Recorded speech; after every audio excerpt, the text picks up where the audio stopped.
This is Dave. Dave doesn't know his home's flood zone and was not able to heed flood warnings. Dave and his home are soaked. This is Noah. Noah is an informed citizen. He was warned in advance about potential flooding in his area. Noah took precautions. Noah is dry. Gotta save the animals too. Good job, Noah. When it comes to flood warnings, be like Noah, not like Dave. For more information, visit hcfl.gov.net. Be safe, be informed, know your flood zone.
Right now, as you're watching this video, there are over 40 million people getting trafficked against their will. And what makes it even worse is that stat is notoriously underreported.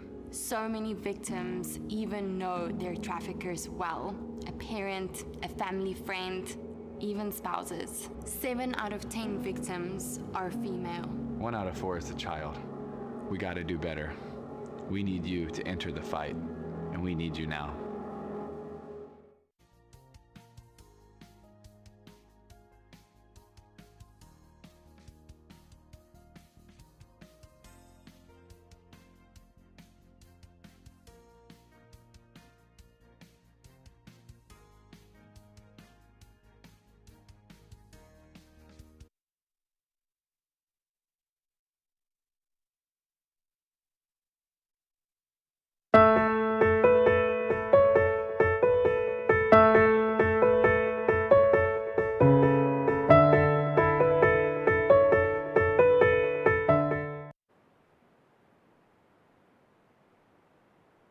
They're hot.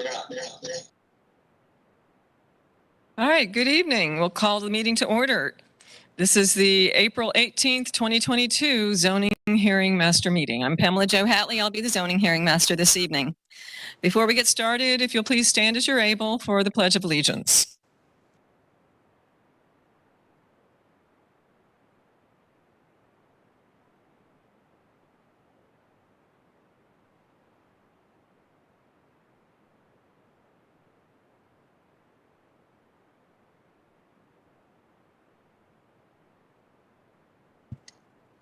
All right, welcome again. I'm Pamela Jo Hatley. I'll be the Zoning Hearing Master this evening. Before we get into the meeting, please silence any noise-making devices that you have. And we'll turn our attention to Brian Grady, Development Services Department, who will read the agenda, any changes and withdrawals and continuances. Thank you, Madam Hearing Officer. Before we go to the changes to the agenda, I'll introduce the other staff persons joining us at the hearing tonight. Again, for the record, Brian Grady, Hillsborough County Development Services. Joining us online virtually for Development Service staff are Sam Ball, Michelle Heinrich, and Richard Perez. And then from the Planning Commission, we have Andrea Papandrew. And then with the County Attorney's Office, we have Mary Dorman and Cameron Clark. And now we have two changes on tonight's agenda. The first change is on page 7 of the agenda, item C1, rezoning standard 22-0422. This application is being withdrawn from the zoning hearing master process. The other change is on page 7 of the agenda, item D3, rezoning PD 22-0439. The applicant is Bella Development LLC. Staff is requesting a continuance of this application to the May 16, 2021 zoning hearing master hearing. Those are the two changes to the agenda. Actually, it's May 16, 2022. There's a typo on that. So the continuance for agenda item D3 is May 16, 2022. Thank you, Mr. Grady. All right, I will go over some meeting procedures. Madam Hearing Officer, now I'll go through the... Well, I thought that was kind of short, Mr. Grady. Yes, Thank you. Go those ahead. are the two changes on the published agenda. Now I'll go through the published withdrawals and continuances beginning on page 4 of the agenda. The first item is item rezoning PD 18-0798. This application is out of order to be heard and has been continued to the May 16, 2022 zoning hearing master hearing. Item A2, rezoning PD 20-1142. This application has been continued by the applicant to the June 13, 2022 zoning hearing master hearing. Item A3, rezoning PD 20-1253. This application is out of order to be heard and has been continued to the May 16, 2022 zoning hearing master hearing. Item A4, major mod application 21-0963. This application is out of order to be heard and is being continued to the May 16, 2022 zoning hearing master hearing. Item A5, major mod application 21-1270. This application is out of order to be heard and is being continued to the May 16, 2022 zoning hearing master hearing. Item A6, rezoning PD 21-1321. This application has been continued by the applicant to the June 13, 2022 zoning hearing master hearing. Item A7, major mod application 21-1334. This application has been continued by the applicant to the May 16, 2022 zoning hearing master hearing. Item A8, rezoning PD 21-1338. This application has been continued by the applicant of the May 16, 2022 zoning hearing master hearing. Item A9, rezoning PD 22-075. This application has been continued by the applicant of the May 16, 2022 zoning hearing master hearing. Item A10, rezoning PD 22-0083. This application is out of order to be heard and is being continued to the May 16, 2022 zoning hearing master hearing. Item A11, major mod application 22-0089. This application has been continued by the applicant of the May 16, 2022 zoning hearing master hearing. Item A12, major mod application 22-0109. This application is out of order to be heard and has been continued to the May 16, 2022 zoning hearing master hearing. Item A13, rezoning PD 22-0181. This application is out of order to be heard and has been continued to the May 16, 2022 zoning hearing master hearing. Item A14, rezoning PD 22-0207. This application is out of order to be heard and has been continued to the May 16, 2022 zoning hearing master hearing. Agenda item A15, major mod application 22-0221. This application has been continued to is being continued by the applicant of the May 16, 2022 zoning hearing master hearing. Item A16, rezoning standard 22-0295. This application is out of order to be heard and has been continued to the May 16, 2022 zoning hearing master hearing. Item A17, rezoning PD 22-0319. This application has been continued by the applicant of the May 16, 2022 zoning hearing master hearing. Item A18, rezoning PD 22-0369. This application has been continued by staff to the May 16, 2022 zoning hearing master hearing. Item A19, major mod application 22-0416. This application has been continued by the applicant of the May 16, 2022 zoning hearing master hearing. Item A20, rezoning PD 22-0420. This application has been continued by the applicant of the May 16, 2022 zoning hearing master hearing. Item A21, rezoning standard 22-0423. This application is out of order to be heard and has been continued to the May 16, 2022 zoning hearing mastering. Item A22, rezoning PD 22-0433. This application is out of order to be heard and has been continued to the May 16, 2022 zoning hearing mastering. Item A23, rezoning PD 22-0441. This application has been continued by the applicant to the May 16, 2022 zoning hearing mastering. Item A24, rezoning PD 22-0422. This application is out of order to be heard and has been continued to the May 16, 2022 zoning hearing mastering. Item A25, rezoning PD 22-0443. This application has been continued by the applicant to the May 16, 2022 zoning hearing mastering. Item A26, rezoning PD 22-0444. This application has been continued by the applicant to the May 16, 2022 zoning hearing mastering. Item A27, major mod application 22-0452. This application has been continued by the applicant to the May 16, 2022 zoning hearing mastering. Item A28, rezoning standard 22-0453. This application out of order to be heard and has been continued to the May 16, 2022 zoning hearing mastering. Item A29, rezoning standard 22-0456. This application is out of order to be heard and is being continued to the May 16th, 2022 zoning hearing mastering. Item A30, rezoning standard 22-0552. This application is being withdrawn from the zoning hearing master process. Item A31, rezoning standard 22-0557. This application is out of order to be heard and is being continued to the May 16th, 2022 zoning hearing mastering. And item A32, rezoning standard 22-0576. This application is being withdrawn from the zoning hearing master process. And also one additional correction for the continuance date for item A14, that's rezoning PD 22-0207. The actual continuance date is going to be July 25th, 2022. So again, the agenda showed it as it continues to May 16th, and it's being continued to the July 25th, 2022 zoning hearing mastering. That concludes all withdrawals and continuances. All right, thank you, Mr. Grady. So I will now read some meeting procedures. First of all, the agenda tonight consists of items that require a public hearing before a hearing master before going to the Board of County Commissioners for a final decision. I will conduct a hearing on each item today and will submit a written recommendation. My written recommendation will be filed with the clerk of the board within 15 working days after the conclusion of today's public hearing. The Board of County Commissioners will consider the record of today's public hearing and my recommendation and will make the final decision on the application at a publicly noticed meeting on a date and time set by the Board of County Commissioners. The hearings today will be informal. I will ask questions related to the scope of direct testimony. I may call and question witnesses as I deem appropriate, and I will decide all questions of procedure. I will take evidence, but I will exclude evidence that is irrelevant, immaterial, or unduly repetitious. Evidence may be presented in written form, and all testimony shall be under oath. Hearsay evidence may be used to supplement or explain other evidence, but shall not be sufficient alone to support a finding of fact unless it would be admissible over objections in a civil court action. The order of presentation shall be as follows. First, county staff, Mr. Grady, will introduce each item. The applicant and the applicant's witnesses will have 15 minutes to present the proposal. The County Development Services Department will have 5 minutes to present its findings and recommendations. Planning Commission will have 5 minutes to present its findings of compliance or non-compliance with the comprehensive plan. Proponents will have 15 minutes to present arguments in support of the proposal. Opponents will have 15 minutes to present arguments against the proposal. County staff will then have 5 minutes to present any amended recommendations, and the applicant will have 5 minutes for rebuttal and summation. The 15 minutes for proponents and opponents is the total time allotted among them. So if there are a number of persons who wish to speak, the 15 minutes will be distributed among them. If there are a number of persons who wish to speak, you may designate a single spokesperson to represent your views.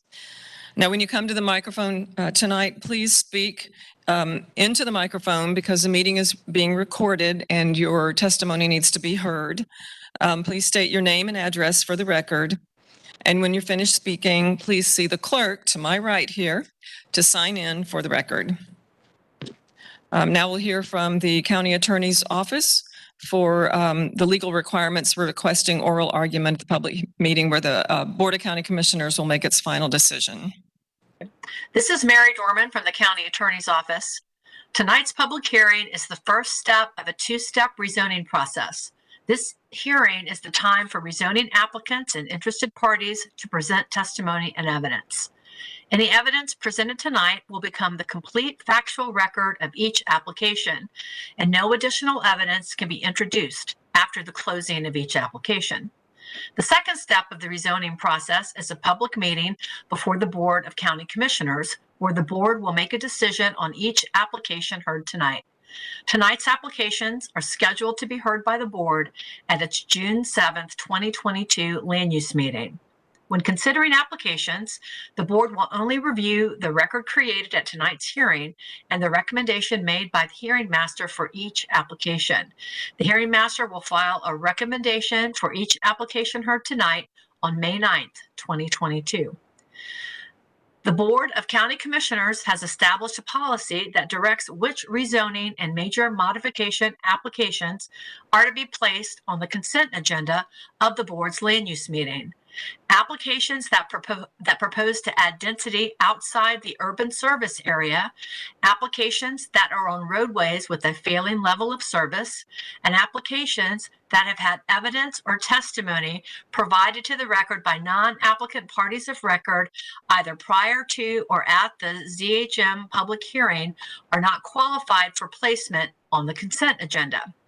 Applications which do not have consistent recommendations of approval or denial are also not qualified to be placed on the consent agenda. The board shall allow public testimony by parties of record at its meeting to consider the land use hearing officer's recommendation for any item on the regular agenda.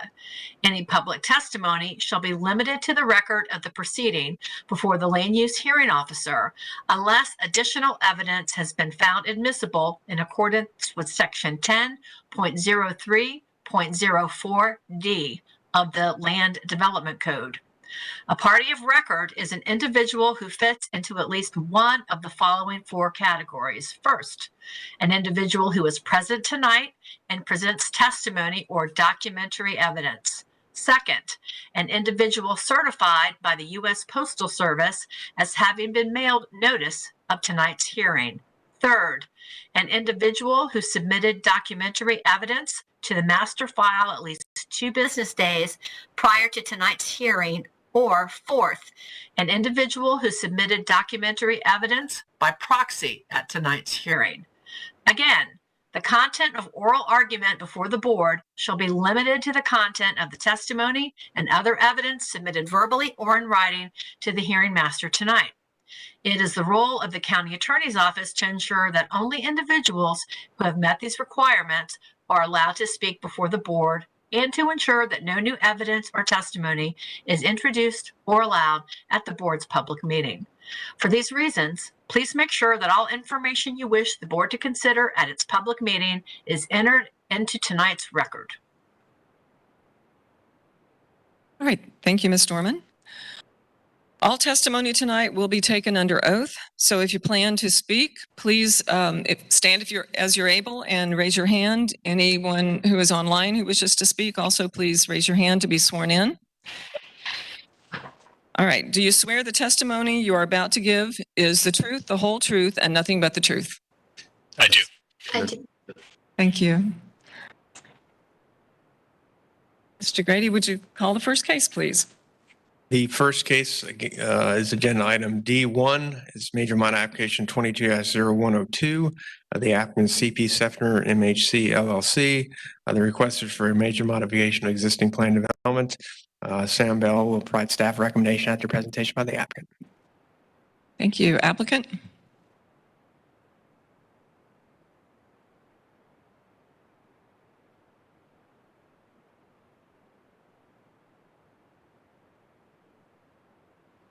Good evening, Madam Hearing Officer. Can you hear me? Yes. Excellent. My name is Matt Newton on behalf of the applicant, 101 East Kennedy Boulevard, Suite 2800 here in Tampa, Florida. This application, RZ 220102, is simply a straightforward infill density bonus request for an existing mobile home park. As everybody in this room is aware ad nauseum, we're facing a housing crisis in this county. Putting up today's or yesterday's front page of the newspaper, again, another story about how there's just not enough housing to go around, which is resulting in prices surging through the roof.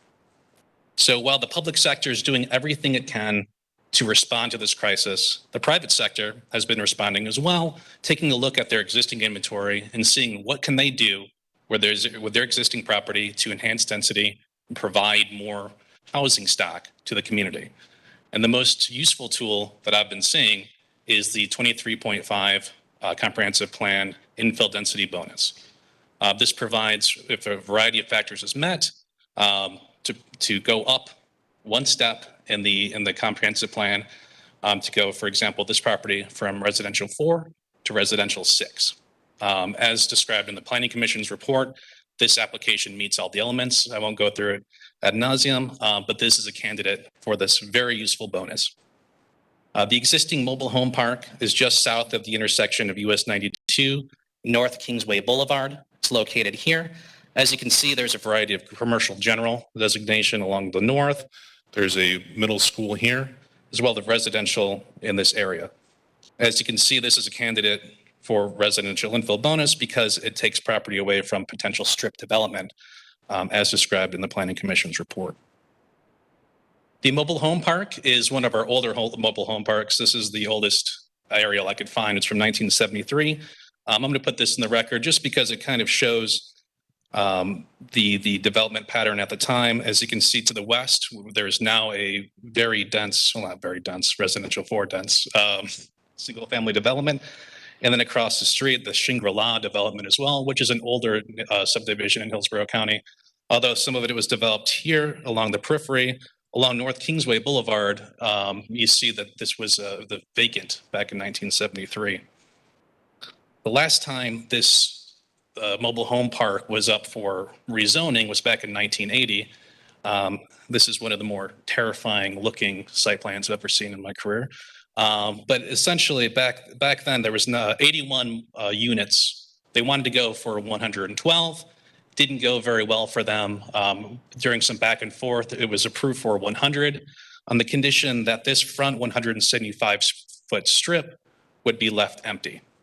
And so it has been for nearly 40 years. You can see the history from the map here. So this is that 175-foot strip. You can see facing north, vacant little field here. From inside the park, facing east, see green field facing south, and green field facing west. So part of our infill density bonus request is going to have a few components. First, along the western boundary, we've received a few phone calls from the neighborhood.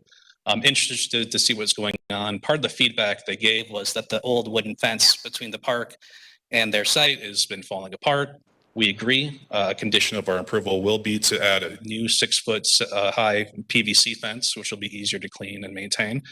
That'll be along the west and along the north. We'll be adding some pedestrian cross-access here along the south. I will note that our client owns this property to the south as well, so that kind of creates some synergy between the parks. There's no existing connection between them at the moment. As you'll see, we're also dedicating 14 feet of right-of-way to promote compliance with the technical manual.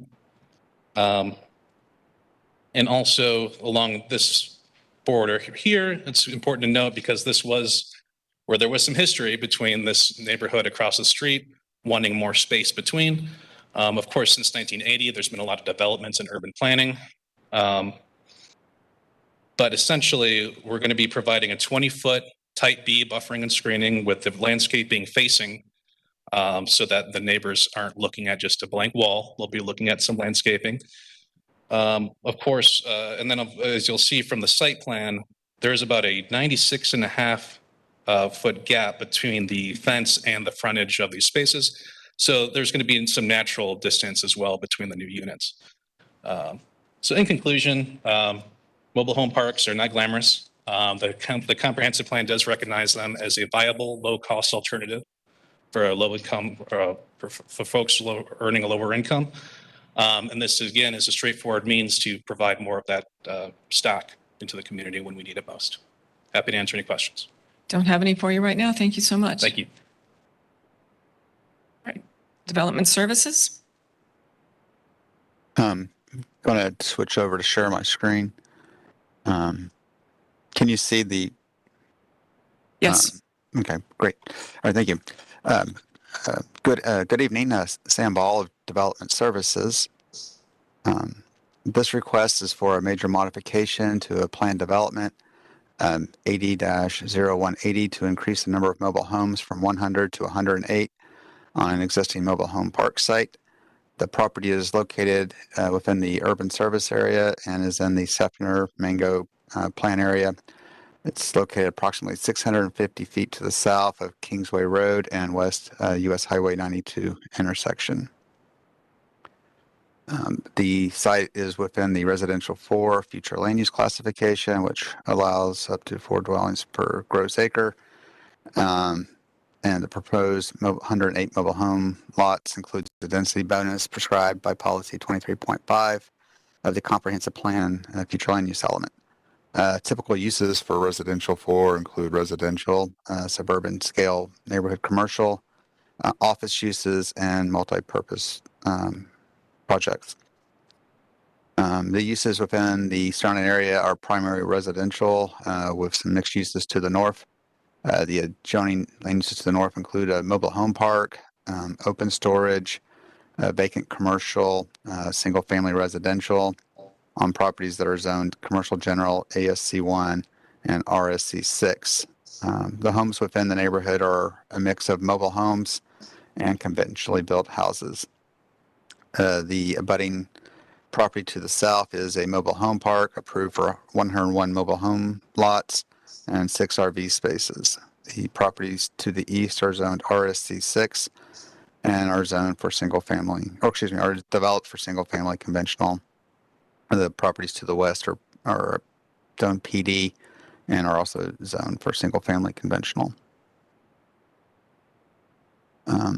As proposed, this project would be built out with 108 mobile homes with additional buffering and screening requirements. Lot 210 in the front portion of the property would be relocated beside the park's recreation area.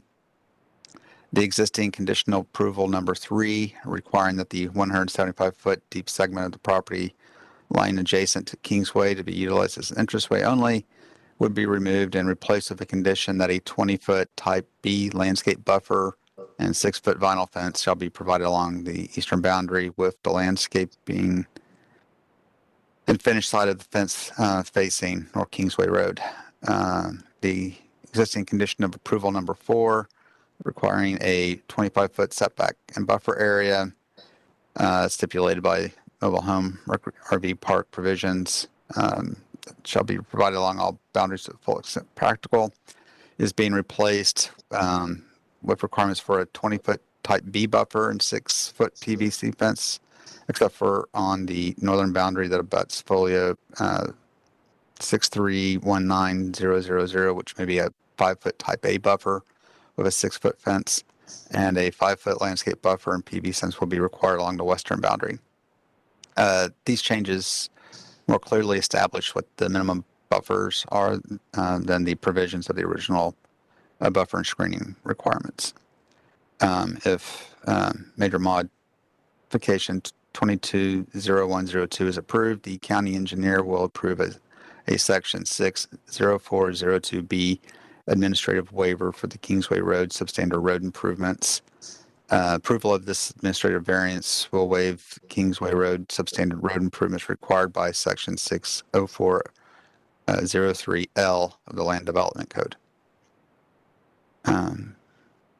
Based on the considerations, and staff finds the proposed major modification compatible with the existing uses, zoning districts, development pattern in the area. Staff recommends approval of the request subject to conditions. This concludes my report. I'm available for any questions. All right, thank you. I have no questions for you. Planning Commission? Andrea Papandrew, Planning Commission staff.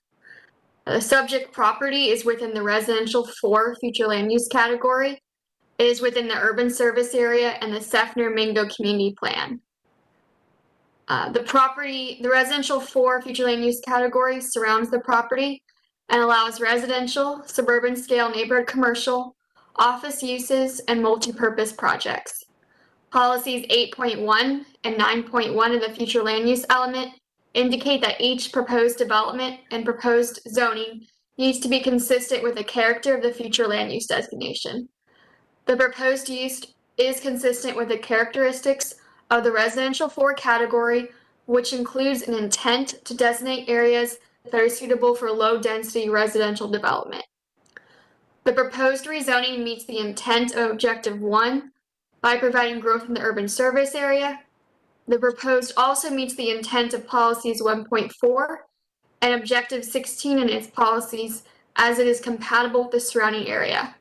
Policy 16.2 requires gradual transitions of intensities between different land uses be provided for as new development is proposed with the use of professional site planning techniques.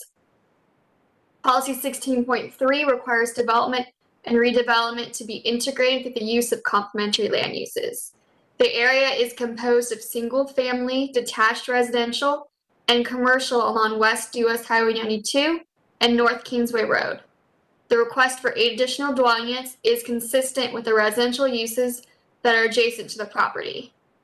The subject site is consistent with policies 16.10 and 23.5, which indicates the maximum allowable density in the residential 4 future land use category is 4 dwelling units an acre, and higher density is achievable through bonus density criteria. The request for 8 units would increase the overall density from 4.82 dwelling units per acre to 5.30. Policy 23.5 would allow density increases to the next plan category, which is residential 6, allowing 6 dwelling units per acre. The proposed 5.30 dwelling units per acre will not exceed the maximum bonus density. The request fulfills all the required criteria for bonus density. Subject site is within 660 feet of the intersection of US Highway 92 and Kingsway Road.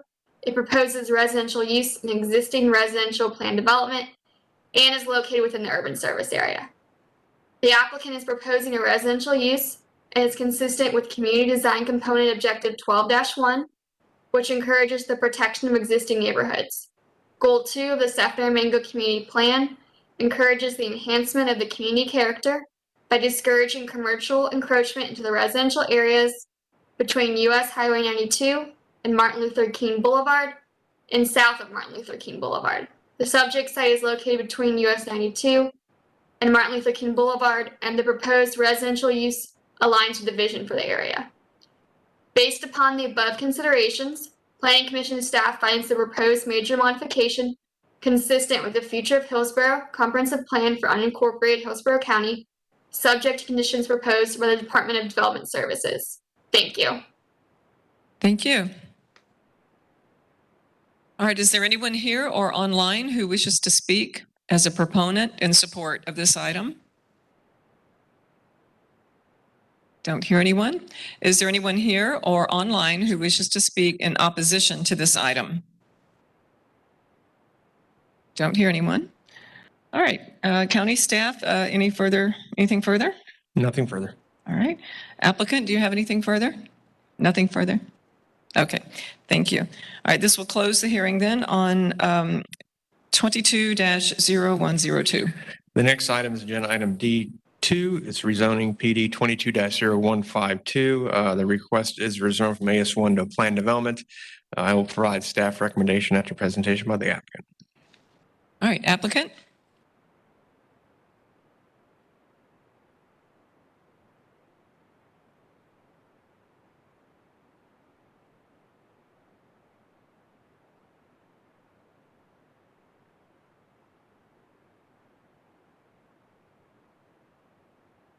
Good evening. My name is Mark Bentley, 401 East Jackson Street, Tampa 33602.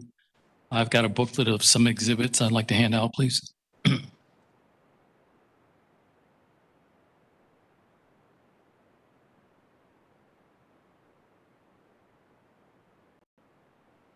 you.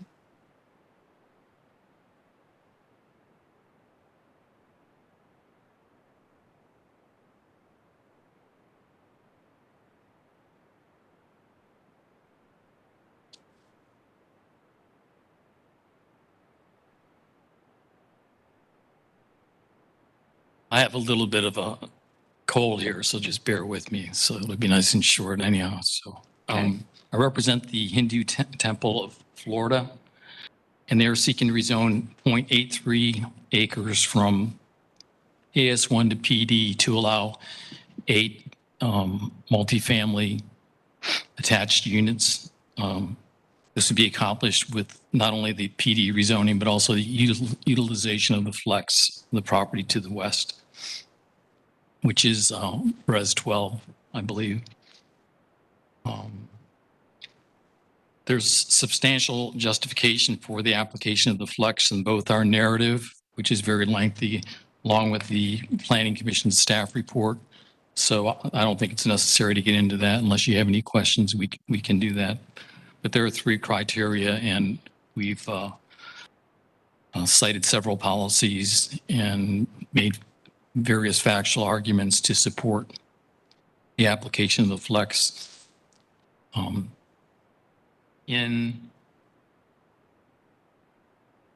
Before I go there, I'll just a little bit of background. In 2015, there's a contiguous property directly to the west in the same block, and that was zoned AS1, and it was Res 4 on the comp plan. They had applied for and received a approval for a comp plan amendment to Res 12, and that's the property that we'd be flexing to the east. Thereafter, they received a PD rezoning, which was supported by both agencies and allowed a density of 11.5 units per acre. And I have those documents to submit into the record, along with the recommendation of Jamie Scarola, who's the land use hearing officer who heard that case.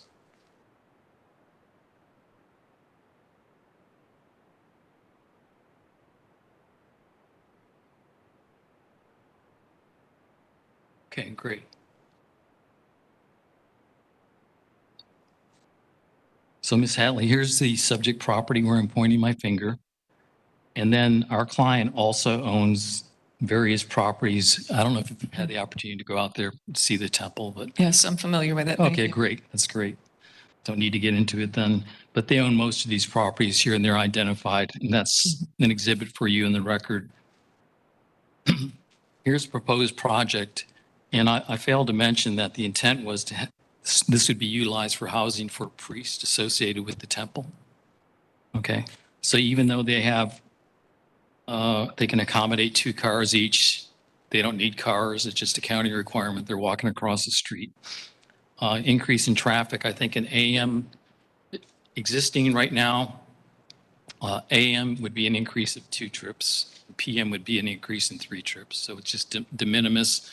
So the county didn't require any changes or modifications to any of the roads in the vicinity. Here's a copy of the ordinance I gave you for your review. This is the unanimous approval of the plan amendment. And here's Mr. Scarola's recommendation. And then a couple things I wanted to point out to you. Yes.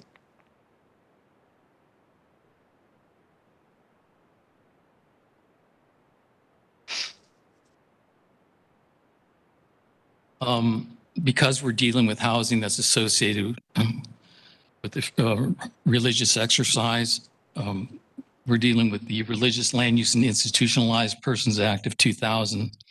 And I know you're familiar with that, but I just want to get in the record that the intent of that act was to provide protection for free exercise of religion in the context of local government land use regulation, allow for religious exercise.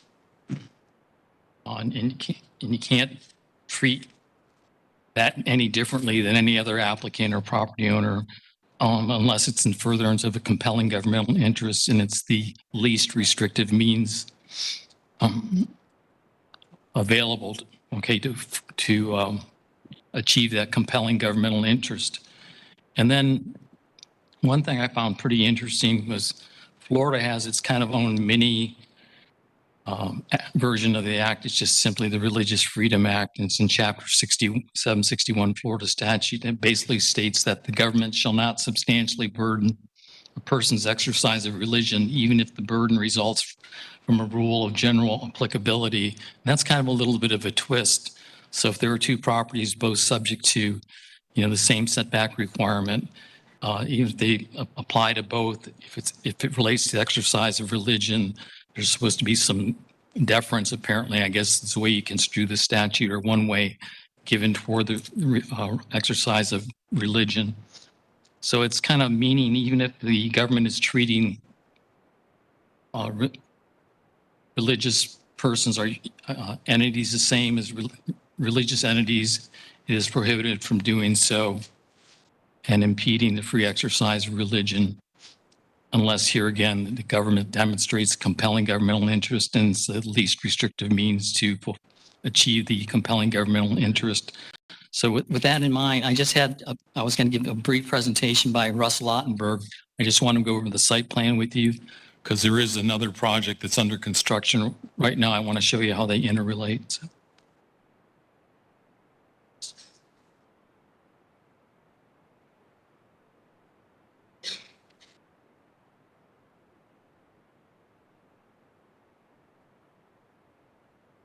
Good evening, Russell Ottenberg, Planning Incorporated, 3737 Lake Joyce Drive. I have been sworn.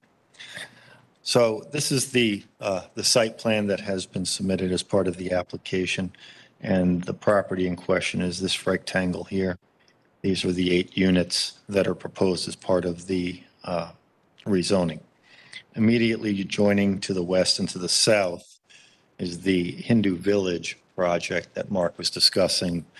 That received the comp plan amendment to Res 12 and the subsequent PD.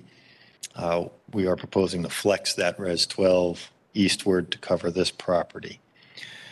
I think we had submitted a site plan previously, and transportation had some concerns with that. So we have reworked the site plan considerably to address transportation's comments. Transportation is now supportive of it with conditions. I'd like to draw a little bit of attention to the Hindu Village project immediately to the west. They actually have 19 units doglegging around to the south of us. And as you can see, they actually have 12 units in roughly the same area that we are proposing 8 units. So we're a little bit more spaced out than what they have on their site. The Hindu Village project is also surrounded by a masonry wall. The priest quarters project that we're doing would likewise have a masonry wall surrounding it. The Hindu Village project has 3 access points, 2 on this street, I can't remember the name unfortunately, and 1 on Trail Ridge. We would have 2 on Trail Ridge, 2 driveways. That would serve, 1 driveway would serve 4 units. We've also reoriented the pedestrian circulation and the doorways. The Hindu religion has some very specific requirements as to the location and orientation of various parts of the residence, and it is directly related to the religion. So we had to be very careful to lay out those units in a way that would reflect that and honor their religion. And so we were able to do that and still keep pedestrian circulation towards the perimeter away from the driveways. And ultimately, we'll have internal circulation that connects all of the units to one another, also out to Trail Ridge Lane and up to Lynn Road. Additionally, we've extended one sidewalk on the northern end over to the Hindu Village property. We're required to make that or provide that connection. Even though there's a solid wall there, we can't physically make the connection. But if in the future someone wants to put a gate in there, then that is available. Stormwater on this is going to be via an under pavement chamber system for the most part, which will be under these driveways. We'll probably augment it with some vertical wall system around the perimeter. Utilities will be pretty standard. And again, this is in very close proximity to the Hindu temple. So most of the traffic, if you will be either foot traffic or via bicycle. Happy to answer any questions you may have. Don't have any for you. Thank you. Thank you. Oh, please sign in. Is that all for the applicant for now?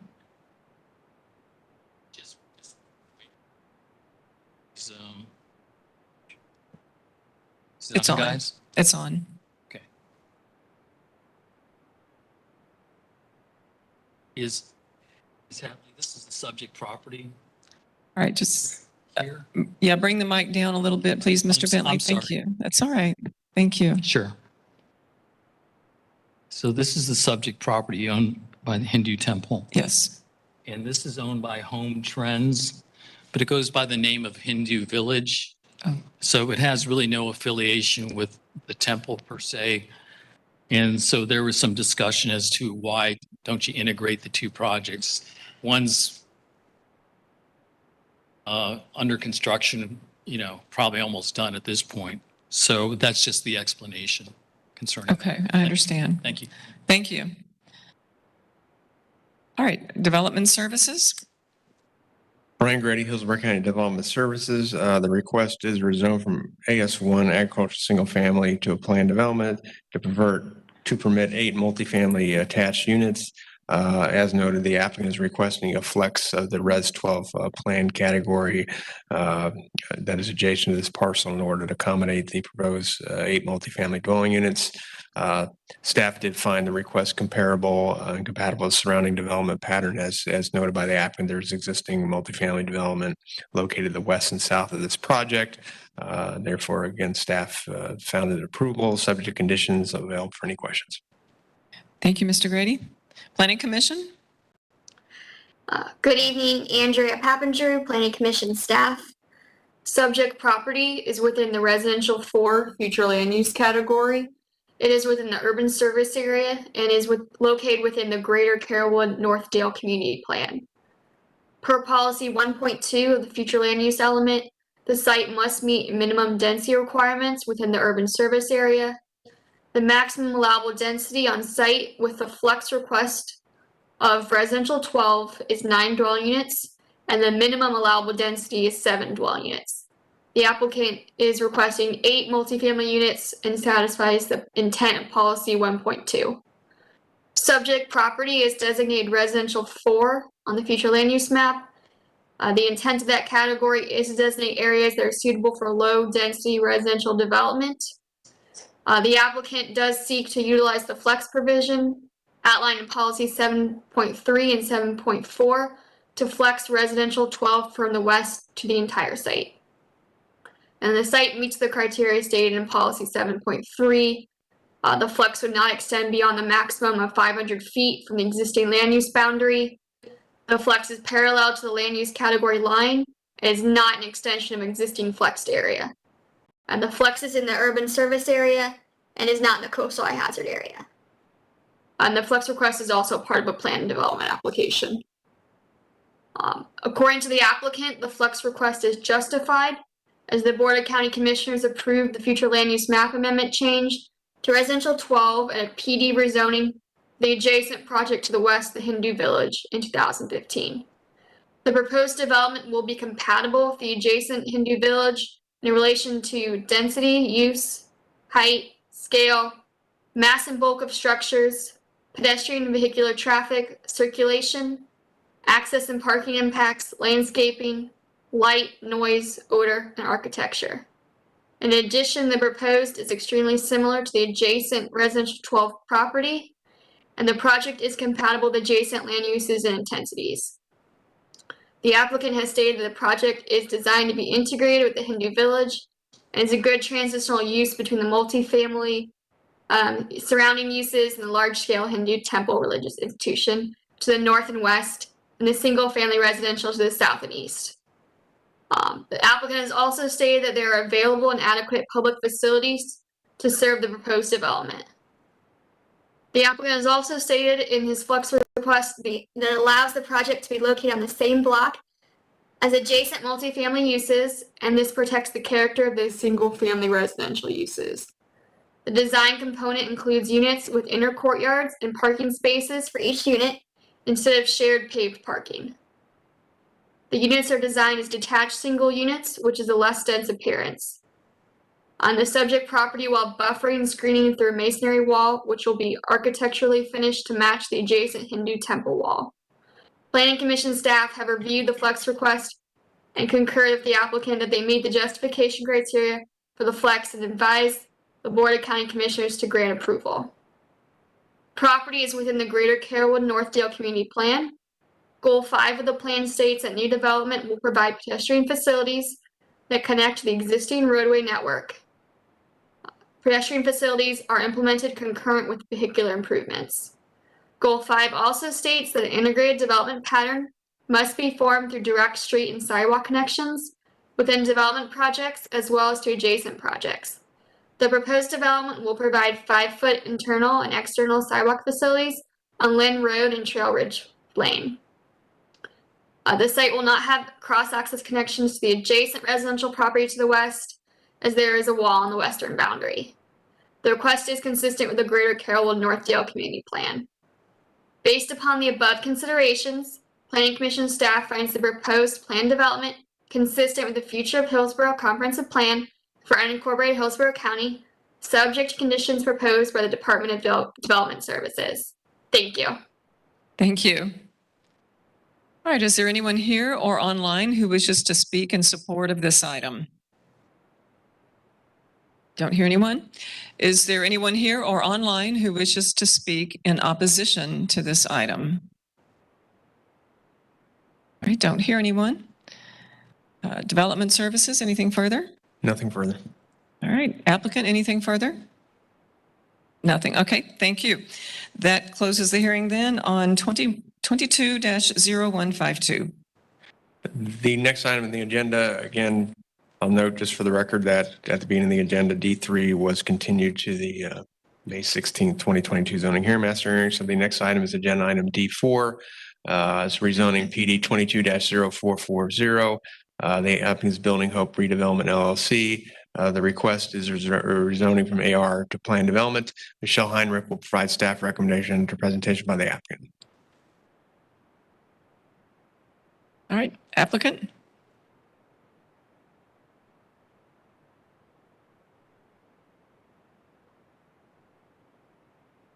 Good evening, Jessica Eiserman with Stearns Weaver Miller, 401 East Jackson Street, Suite 2100. We have a presentation. And I have a binder for the record. It includes the presentation if you'd like to follow along. I'd like to submit that into the record. All right, please, thank you. Would you like it now? That's fine. Okay. Yes.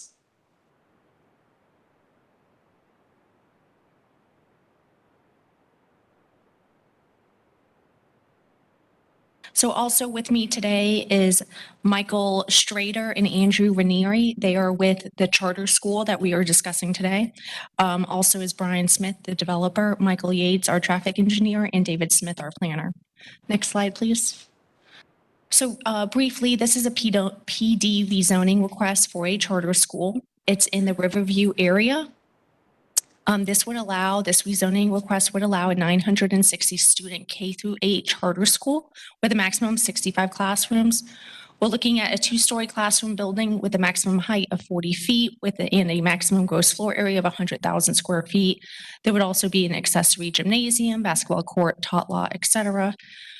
We are providing over the minimum amount of parking spaces, as well as over the minimum amount of required car queuing by about 600 feet. There are 2 access points off of Gray Sweat Road, and it meets the locational requirement to the extent that section of the Land Development Code is applicable. It meets that. It is our contention, however, that it is likely not applicable. With that, I'm going to turn it over to Mr. David Smith to discuss the application more. Thank you. Good afternoon, David Smith, Stearns Weaver Miller, 401 East Jackson Street, for the applicant. As indicated on the screen, this property is located on Gray Sweat Road, south of Simmons Loop. In looking at it in its current state, you would look at the aerial and say this is a relatively undeveloped area, but as you'll see in the presentation later, this area is developing rapidly with new residential development and warranting charter school and other type uses in the area. Next slide, please. The zoning in the area right now is agricultural, but as you can see, we have PD zonings basically on the north, just to the south, and to the east of the property and to the west. Next slide. Oh, the comprehensive plan is SMU 6. Here's the aerial of the property, giving you a better location. Again, the PDs that are surrounding us, we have a 203-unit single-family dwellings unit project and several single-family homes in AS1. To the south, we have a PD and AR with up to 628 residential units. There's a PD with 61 units to the east and a PD to the west of 203 single-family with also some mixed uses included. Next slide, please.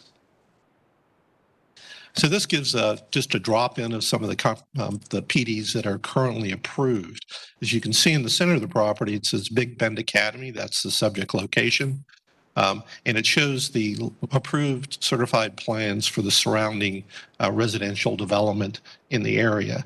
As you can see, what was once a lazy little part of the county is rapidly becoming a residential enclave. Next slide, please. This is a subject site plan. And looking at the site plan, you can see that the property is provided for a significant queue, which more than complies with the requirements for a school location. They've located their gymnasium and open play areas back off the Gray Sweat, and also in location with their classrooms with easy in and out for students, drop-offs, and the front parking spaces along Gray Sweat. We'll have a transportation consultant discuss later, but Gray Sweat Road is being improved to essentially collector road standards with some variations. The school's layout provides for, as I said, easy drop-off and pickup, consideration from adjacent properties with play areas. There's no nighttime activities, so there's no lighting associated with the proposed play fields.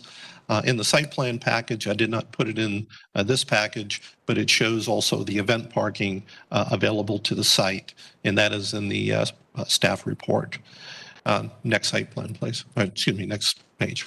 So looking at the comprehensive plan, as an SMU 6 future land use, it permits residential, suburban scale, neighborhood, commercial, office, research, corporate park, industrial, multipurpose, clustered residential. School uses are considered residential support uses, and the policy 10.11 encourages the design of schools similar in scale to adjacent development. As indicated earlier, we're looking at a two-story development on this site, and we have set back the highest part of the school, the gymnasium, away from the boundaries to provide at least the 2-to-1 setback that would be required or experienced for more intense more intense development.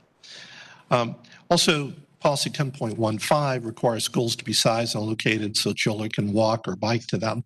We'll discuss a little bit later how this connectivity is being provided and how eventually we'll tie into the residential neighborhoods surrounding the property that are in early stages of development.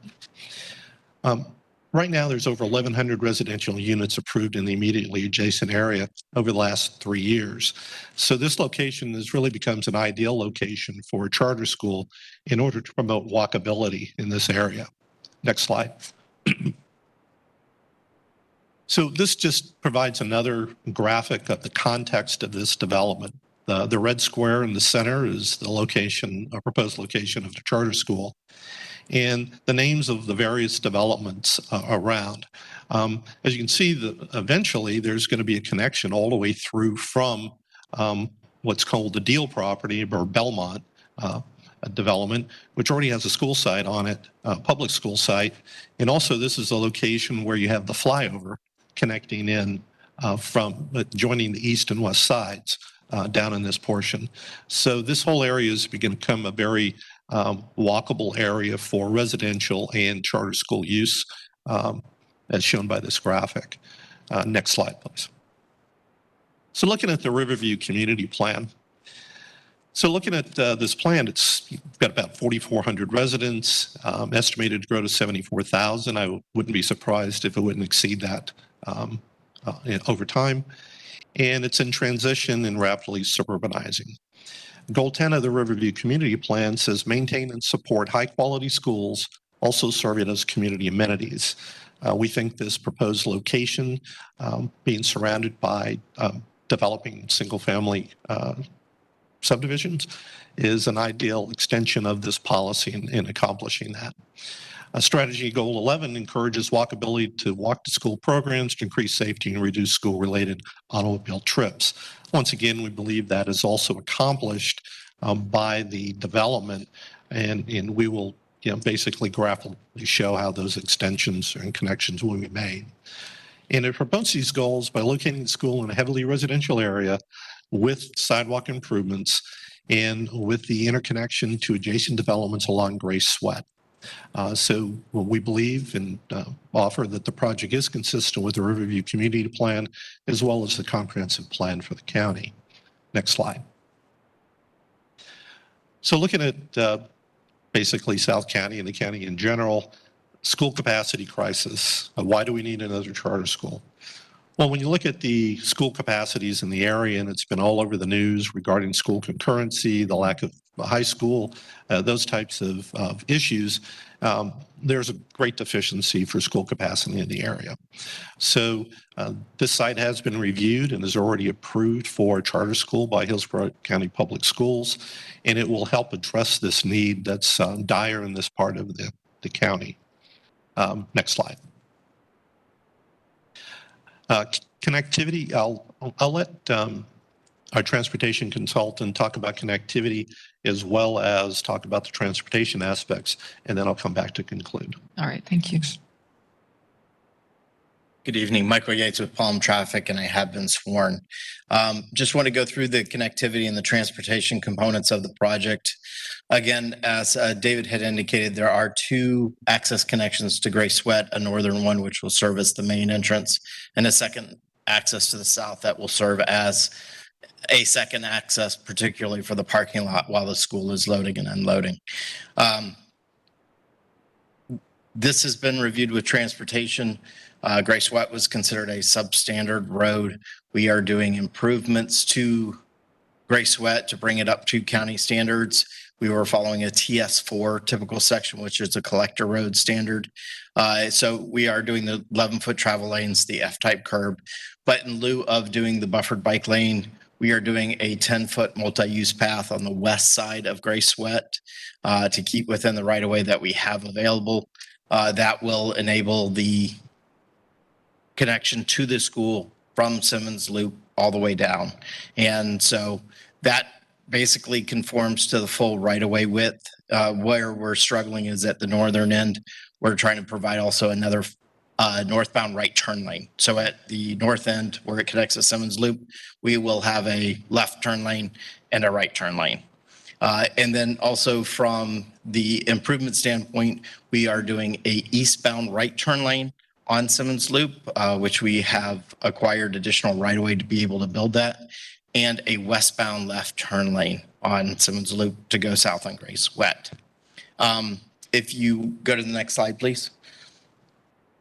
This is the typical sections that have been found approvable by the county Development Services Department. And so basically, as you can see, we did a northern one that shows kind of the southern piece down towards the entry where we only have the 2 lanes.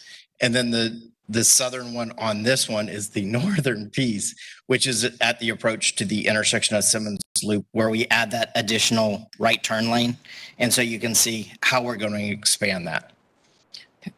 I'm going to turn it back over to David to finish up, but let me know if you have any questions. Thank you. Slide. So here's a graphic indicating the sidewalk and trail system. what we have surrounding us is, right now there aren't any sidewalks to connect to, and there's no development that has occurred that has constructed sidewalks on Gray Sweat, but all the developments have requirements for internal sidewalks and pedestrian connections to the adjacent properties. We provided for in our site plan an internal connectivity so that in the event that along our northern boundary there is an east-west connection, that we can connect to that as well. And that would be the subject to development of the property to our west. We also depicted on here is the basically the wider sidewalk that goes all the way up to Simmons Loop Road. With the development of property to the east of us and to the north of us, the sidewalk network will become fairly significant definitely from what it is today. Next slide. So in looking at this overall, in an abundance of caution, we weren't even sure that this applied to us, but we have provide for a waiver of locational criteria, which is typically associated with schools. And in looking at this is the development that we're proposing in its location and the improvement of Gray Sweat to provide for the essentially meeting the collector standards meets the intent of this requirement in the LDC, while it may not apply since we're in a PD setting. And both staffs have looked at this and felt that the location of this charter school meets the intent of the policies with respect to being in a residential area, consistent with the community plan, as well as the comprehensive plan and the land development code. The school district has approved this charter school for elementary and middle school in this growing area. The size of the school at 960 is approximately half of what the size of a middle school being developed by the school district currently, and which would warrant location on roads a little bit more substantial than the one we have, but we think the school size matches what we're proposing in the improvements. And also the improvements to Gray Sweat to the standards roadway would qualify as well as the intersection of Gray Sweat with collector road standards. Next slide. So in conclusion, the applicant has satisfied the land development code standards and requirements. Planning Commission staff has found the project consistent with the comprehensive plan. Hillsborough County staff has recommended approval with conditions with which the applicant agrees with, and respectfully request a recommendation of approval for RZ PD 220440. We have our whole team here for any questions. All right. Thank you. Don't have any questions right now. All right, Development Services. Good evening, Michelle Heinrich, Development Services. Hopefully you're able to see my screen. Yep. Okay, great. I'll try not to repeat any of the information you heard by the applicant. But as you know, this is a PD rezoning 22. Sorry, Michelle. If you could make your presentation full screen, please. It is in my view.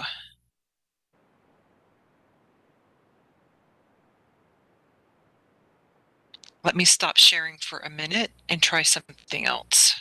I gave you one.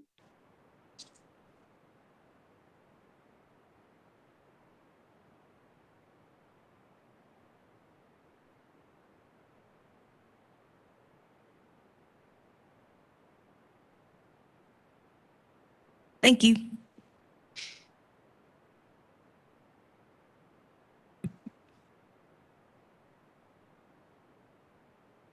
Okay, sorry about that delay. As I was stating, this is a rezoning 220440. And this is a request from AR to PD for a 960 student charter school, grades K through 8.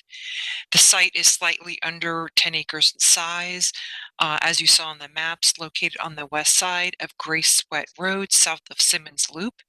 It is in the SMU6 future land use category, the Riverview community plan, and the urban service area. And lastly, there are no PD variation requests associated with this. Again, it is in the SMU6 future land use category that has a maximum intensity of 0.25 FAR, and typical uses include residential, neighborhood commercial, office, multi-purpose projects, and mixed-use development.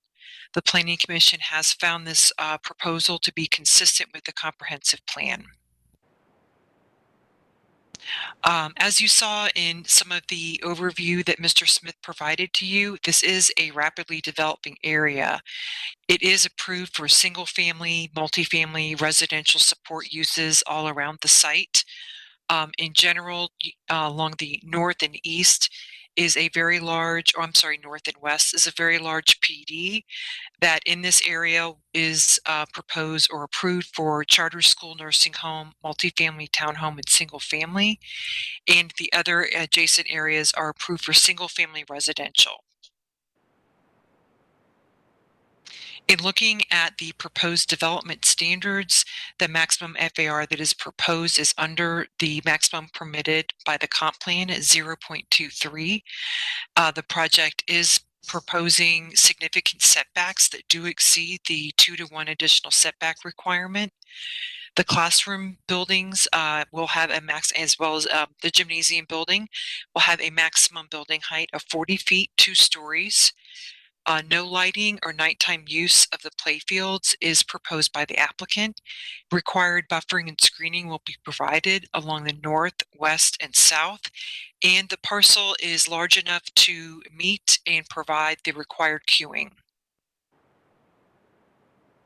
So in summary, we found the project to be compatible with the adjacent uses given the layout and standards. No PD variations are requested. The project does not exceed the maximum FAR. We found a finding of consistency by the Planning Commission staff and no objections were received by reviewing agencies. And therefore we find it to be approvable subject to conditions. And I'm available if you have any questions. All right, thank you. Planning Commission? Andrea Pappendrew, Planning Commission staff. Subject property is within the suburban mixed-use 6 future land use category, is within the urban service area, and is located within the Riverview and South Shore area-wide systems community plans. The request complies with Objective 1, which requires that 80% of the population growth to occur within the urban service area. Subject site is in an area of rapid residential growth that is shelled by non-residential uses located along major arterial and collector roads, and there are several planned developments approved in the area. The property has a future land use designation of suburban mixed-use 6, allowing up to a 0.25 FAR and 6 dwelling units per gross acre. The proposed achieves an FAR of 0.23, below the maximum allowed, and the request meets the intent of Objective 8 and Policy 8.1. Policy 9.1 requires that development be consistent with future land use. The property is requesting a planned development allowed in the suburban mixed-use 6 future land use category. Staff worked with the applicant to design a plan that meets the requirements of the comprehensive plan and other applicable codes as required by Policy 9.2. The site does have wetlands in the southwest corner of the property. Objective 13 indicates no impact shall occur to environmentally sensitive areas, and the site plan shows that the wetlands are protected and no detrimental impacts shall occur. Objective 16 indicates that development should ensure that neighborhood is protected from development impacts, and Policy 16.1 and 16.2 indicate the need for transition between uses and the use of buffers between incompatible land uses. Objective 17 and Policy 17.1 state that residential support uses are encouraged to be in residential areas to support the neighborhood residential population. The proposed school is considered a residential support use, considered compatible with residential uses, and does not require mitigation for incompatible land uses. The proposed design exceeds what is normally required for school siting. The property is located at a dead-end street with only a few houses, and the applicant's site plan shows a 10-foot Type A buffer with a 6-foot high fence around the perimeter to help screen from off-site view. The request is also consistent with the community design components Goal 10 and Policies 10-1.1 and 10-1.2, which requires schools to be located and designed in a manner that creates community assets and has a positive relationship and connection to the neighborhoods they serve. Community design component Goal 10 Objective 10-1, Policy 10-1.1, and the Riverview Community Plan Goals 4, 5, 10, and 11 all mention a need for pedestrian connectivity. The property to the west of the site is required to provide a multi-purpose trail connection to Gray Sweat Road along the north side of the subject site. A condition is included prior to certification that the subject site will provide a pedestrian connection to the multi-purpose path to the north. The site plan also indicates that sidewalks will be provided along Gray Sweat Road, and the County Transportation Department has identified Gray Sweat Road with a need for improvements, and the applicant is required to improve the right-of-way leading up to Simmons Loop Road. Based upon the above considerations, Planning Commission staff finds the proposed plan development consistent with the future of Hillsborough Comprehensive Plan for unincorporated Hillsborough County, subject conditions proposed by the Development Services Department. Thank you. Thank you. All right, is there anyone here or online who wishes to speak in support of this item? Don't hear anyone. Is there anyone here or online who wishes to speak in opposition to this item? No, don't hear anyone. Okay. Development Services, anything further? Nothing further. All right. Applicant, anything further? Nothing further. Thank you. Thank you. All right. This will close rezoning PD 22-0440.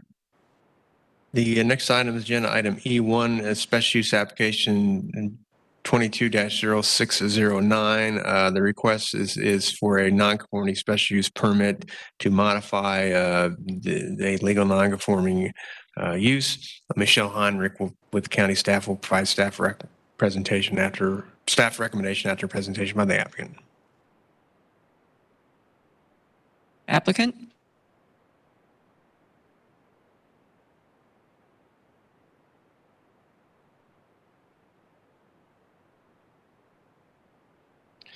Good evening, Kem Reale, 401 East Jackson Street, Tampa, Florida, with Stearns Weaver Miller for the applicant. Want to begin this presentation by actually giving a brief overview of what the nuts and bolts of the request is, and then come back and talk about the surrounding area and then go into detail with the request.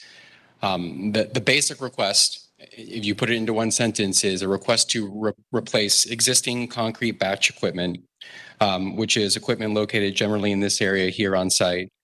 And if I was to summarize what concrete batch equipment is, it's essentially machinery that loads and mixes the raw material to make concrete, which is used for manufacture on this existing site. The reason for the application today is that this is a legal non-conforming use that was established in the late 60s. And that use was expanded in 2002 under the Land Development Code's a one-time expansion allowance. And so upon that expansion, it became site plan controlled. And the batch equipment here is shown on the site plan. And so we're requesting to change the equipment shown on the site plan. Something that I think is important to note just here from the beginning is that this being a legal non-conforming use, often the way that these types of uses are generalized is that they are uses that are meant to be phased out. Mm-hmm. But I want to point out here that this request here, this equipment is in operation today. It works. It's old, so it's relatively simple. So it could be repaired essentially in perpetuity because it's relatively simple equipment. So this request here isn't really going to extend the life and we're going to show evidence that it doesn't expand the capacity of the use, which I think is important to understand when making an application related to legal non-conforming use. So the file contains blown up versions of the site plan. This slide here is just to show context of where this equipment is located on the site plan and to give it in scale to the rest of the site itself. And so the concrete batch equipment is located on the northeast portion of the property. It is to the west of the parking lot, which is to the west of the management building, behind the gate on the manufacturer area of the site. So this area here being the parking lot, this building here being the office building. So shifting back and discussing a little more detail on the history of the site, the use was established in the late 1960s. Over the years, the Land Development Code and zoning caused the use on site to become legal nonconforming. That legal nonconformity was confirmed in the 1990s. And I have the quote there from that letter, which identified the legal nonconforming use as the manufacture of precast and pre-stressed concrete products, including open storage. We note the open storage because the materials that are created here, they range in size. They're usually used in the construction of single-family homes, but most importantly, they're heavy, so they're not stacked very high. And so a large area is used for open storage after the material is created, some for curing and some for waiting until it's delivered. Some site attributes, it's about a 26-acre site, a little over 10 acres attributable to that open storage with 1.19 acres of actual building space. So it's a strange site to measure the intensity. So we're gonna explain how the use isn't expanded in the future. But as far as FAR is concerned, it has a very low FAR. Discussing the general area, location is Seffner off of on County Road 579, less than a mile north of I-4. Nearby uses, there are residential uses and vacant land uses. Those are the areas that aren't highlighted. The commercial uses are shown here in purple. The site across the street there is developed now. That's an Amazon distribution facility. And then the Taylor Road landfill, which is closed now, but still obviously being maintained until in some future date something changes with the landfill. And this application is very focused on the non-conforming provisions of the Land Development Code, but I did want to point out one portion of the comprehensive plan that I thought was important, which is that this area of County Road 579 south of Pruitt to I-4 is expected to have commercial development. So now I'm going to spend a couple of slides going over the detailed request. Mostly that's to confirm the lack of adverse impact and to confirm the lack of use expansion. We added a page to the site plan on this submission. The second page has essentially what's shown on this slide, which is really what we wanted to, we didn't want to show the old equipment on the site plan because it wouldn't make a lot of sense. So we added the second page to show the existing equipment overlaid with the proposed equipment. The existing equipment being shown here in blue hatching with the proposed equipment in the orange hatching. The new batch equipment, as I said, it basically includes loading of raw material and mixing to make concrete. And in the next few slides, I'll show the loading equipment versus the mixing equipment. And then following that, we'll discuss how there's no capacity change based on the capacity of the mixing equipment and the limitations of manufacturing on site. So on this slide here, we're going to talk about the loading process, which is the first step. The first thing you have to do is get the material into the bins that will feed the material into the system. And so what exists today is what's called a Radial Stacker. These two changes here are shown in pink. So the Radial Stacker being there on the bottom left, and then what's being proposed up on the top in the middle. The Radial Stacker uses a conveyor to go from a hopper, and then the conveyor goes at an incline, carrying the loose material up the conveyor and putting it into bins. It's sort of hard to tell by the site plan, but the Radial Stacker there is shown connecting to one of the bins, and it would rotate. And if you see the right side of that arc, there's another conveyor I can show here, right here. There's another conveyor, and that would feed the other bin. What happens when you use the Radial Stacker? You have an inclined conveyor over a large distance, and with that incline with loose material can cause the material to shake loose and create dust. What's proposed is a horizontal conveyor that goes from a hopper and then gets loaded into a vertical elevator. And what the elevator does is by lifting it straight up, you get rid of that incline, and by getting rid of that incline, you can reduce the dust that's created in loading the material. The next part here are the bins that will then hold the material before it gets loaded into the system.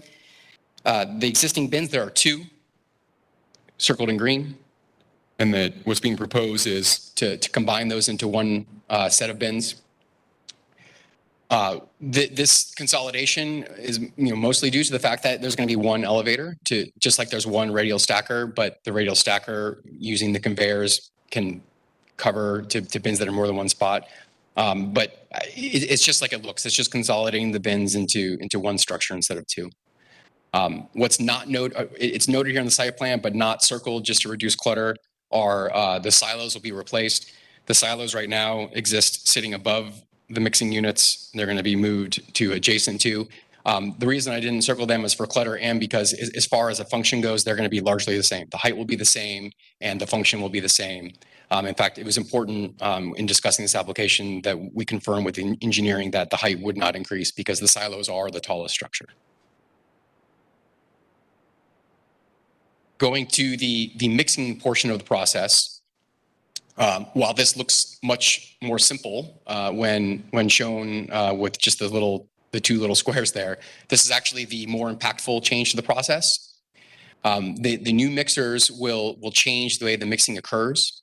So, and to add a little more detail here, there are two casting processes that happen on site. One is called the dry cast and one is called the wet cast.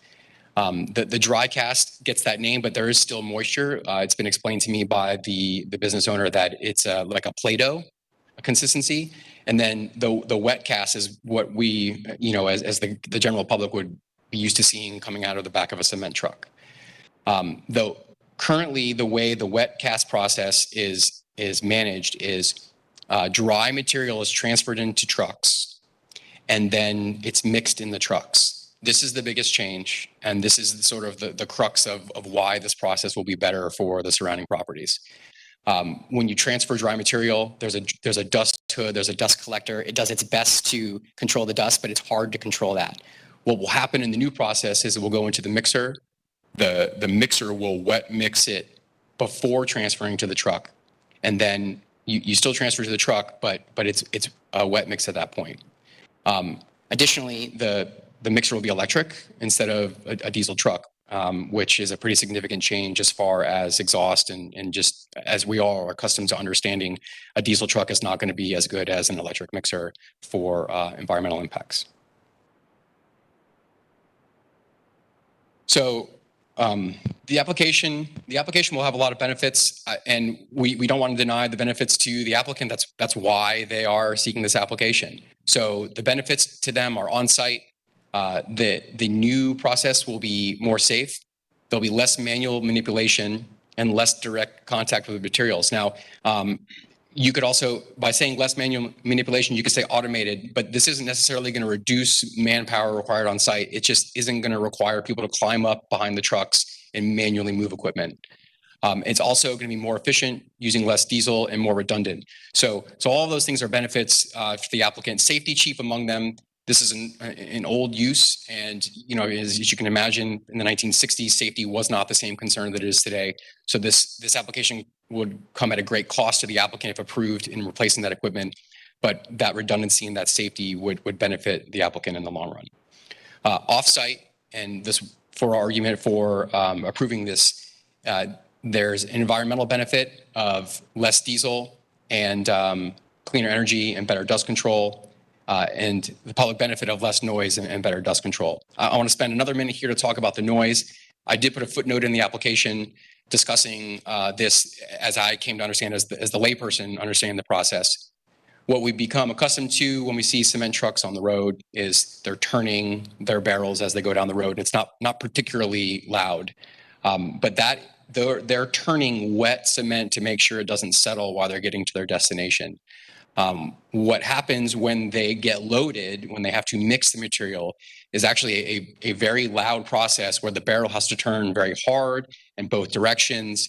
And you get a lot of noise, not from the barrel, but from the diesel engine itself, which creates a lot of noise as it works very hard to do that. And that's going to be essentially removed in this process as the barrel will turn at the normal speed that we've all seen, I'm sure, as we've seen those trucks at some point in our lives.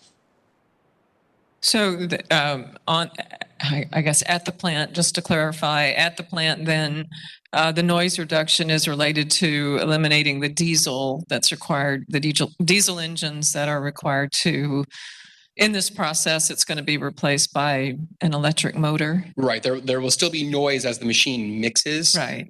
But you won't hear the motor. Understood. Right. And so Okay. the diesel motor is very noisy, and that goes away. Okay. I mean, comparatively, I don't expect that people would be able to tell a difference with the mixing itself, but you can't hear the mixer over the diesel truck.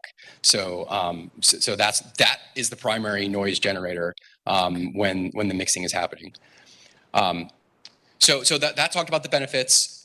Now to sort of put some numbers as to why this is not increasing intensity or capacity on site. As I said, it's sort of difficult to measure intensity on site. Our traditional intensity measurement is by FAR. We're not doing anything with FAR, but if you're talking about a non-conforming use, we want to talk about the use itself as well.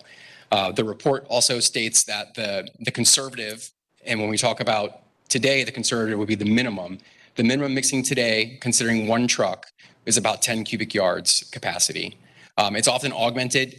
The augmenting isn't necessary, but they will augment when they need to if they want to cast more than one wet product at a time.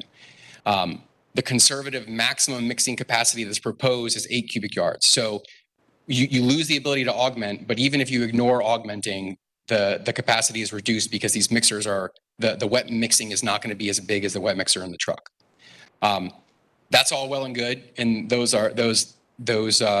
cubic yard capacities are hard numbers that can show that the capacity is not being increased. But what's more important is that these mixing units don't set the capacity on site. So what I have shown here on the right is a picture of the kilns from above. So if you see at the very top of the image here, this is the batch equipment, and then this is the dry cast manufacture building, and then you have dry cast where they finish the manufacture. These railroad track looking things in between, those are molds that are on a track that rotates very slowly, and below them are long sort of tunnel-like kilns. And what happens is the casts get filled and they get carried through the kiln. You can't see that, and then the process being all connected. What you're seeing here are the tracks as the mold is returned back to the building to be reloaded. Though that sets the capacity for the site, and the wet mixing is also tied to this. So with this process was expanded in 2002, we cannot expand that again, and that it's not being requested today. So in reviewing the section 110306 criteria, that's what governs this application. The request is to change or rebuild, not expand. The evidence we showed that expansion will not occur, and there's no change in manufacturer capacity, even though the mixing equipment capacity is not increasing. If I could just briefly conclude. Please, thank you. That's fine. And then no significant adverse effects, as we discussed. There's benefits to the neighbors here with less noise, less dust, more clean and safer for the employees on site. All right. Thank you. Thank you. All right, development services. Please remember to sign in with the clerk's office too, sir.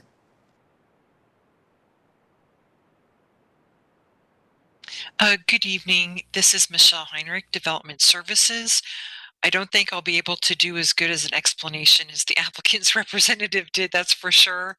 But just to go over some of the information that we looked at for our review. Again, this is a special use application 220609. And the request is for equipment replacement for a legal non-conforming use. The project is slightly over 25 acres in size, located on the west side of County Road 579 between Pruitt Road and I-4. It's in the Res 4 future land use category, the Nonesassa Community Plan area, and the Rural Service area. And to give you a little bit of background as to why the special use is needed, as you heard from the applicant's representative, this is primarily a manufacturing use, And on the site, which is quite large, they have office buildings, manufacturing buildings, storage of the product outside, outdoor manufacturing, and open storage. And the use was established in the 1960s when the prior zoning M1 allowed the use. The zoning conformance process in the early 1990s changed it to a CG and made it non-conforming.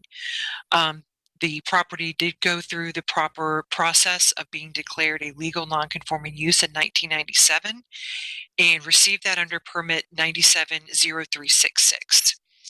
And per the LDC, anytime there is a change, expansion, or rebuilding of a legal NCU, a special use permit is required with final approval by the board.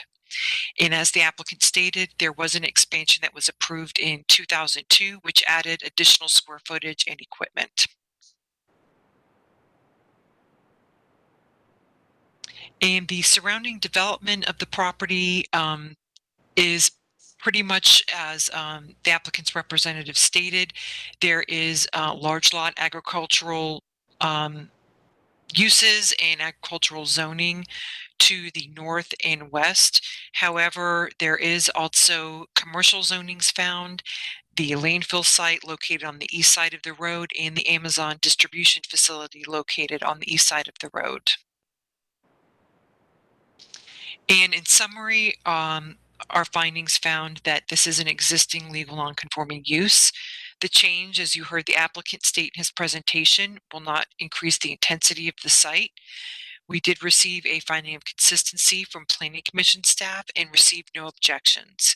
Therefore, we do find this approvable, subject to proposed conditions, and I'm available if you have any questions. All right, thank you. Planning Commission? Andrea Pappinger, Planning Commission staff. Subject property is within the residential 4 future land use category. It is within the rural service area and within the Sonona-Sassa community plan. The proposed special use will not undermine the intent of rural area policies of Objective 4. While the site is an existing heavy industrial use in the rural area, it is recognized as a legal non-conforming use and is in proximity to compatible uses such as warehousing and the Taylor Road landfill across Mango Road. The proposed replacement of batch equipment will not increase the intensity of uses on site, will result in greater worker safety, and will not result in any changes to the existing character of the area. The proposed meets the intent of Objective 9 and policies 9.1 and 9.2, which require all development to adhere to local, state, and federal land development regulations. Policy 9.3 recognizes the existence and continuation of legal non-conforming uses in the county, as long as they do not increase in intensity or negatively impact adjacent properties. The subject site currently manufactures concrete slabs, and the proposed replacement of concrete batch equipment will not result in a greater intensity of uses on site. The proposed special use meets the intent of neighborhood protection policies of Objective 16 and Policies 16.1, 16.2, 16.3, and 16.5. Single-family residential dwelling units and mobile home parks are located to the north, south, and west. The proposed change will result in less noise, decreased use of fuel, and a decrease in the amount of dust generated as part of the manufacturing process, resulting in improved air quality and environmental standards for the area. The community design component provides guidance on commercial developments. Goal 17 encourages developments that improve the ambience of commercial development in the county. Objective 17-1 and Policy 17.1-4 seek to facilitate patterns of development that are organized and purposeful. The proposed special use to replace and upgrade existing equipment will do so by reducing the environmental impact of the area and reducing risk to worker safety, meeting the intent of Objective 17-1, Policy 17.1-4. The subject site meets the intent of the Environmental Goal 5 of the Sonona-Sassa Community Plan that seeks to preserve the environmental integrity of the area through incentives that balance private property rights. The owner of this site is voluntarily seeking to update manufacturing equipment that would generate less noise and dust and use less fuel in its operations, resulting in improved environmental quality. The proposed is also aligned with the strategy outlined in the community plan that allows commercial uses on State Road 579 south of Pruitt Road to Interstate 4. Based upon the above considerations, Planning Commission staff finds the proposed special use consistent with the future of Hillsborough Comprehensive Plan for unincorporated Hillsborough County, subject to the conditions of the Development Services Department. Thank you. Thank you. All right, is there anyone here or online who wishes to speak in support of this item? Don't hear anyone. Is there anyone here or online who wishes to speak in opposition to this item? Don't hear anyone. All right, anything further from staff? Nothing further. Okay, thank you. Anything further from the applicant?